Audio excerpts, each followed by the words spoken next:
To operate LG microwave, make sure that it's plugged in and the main switch is on.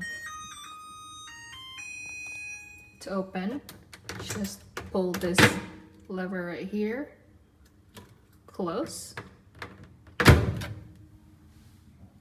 press start button for quick timer, wait for the timer to stop. You can also press this button for cancel and stop.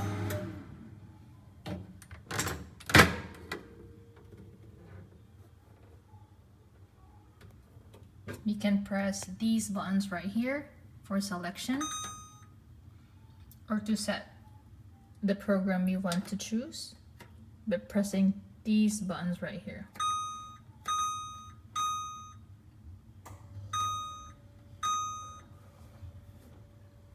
Once you've selected the program, you can close and press the start button. Once it's done, you can turn off the main switch.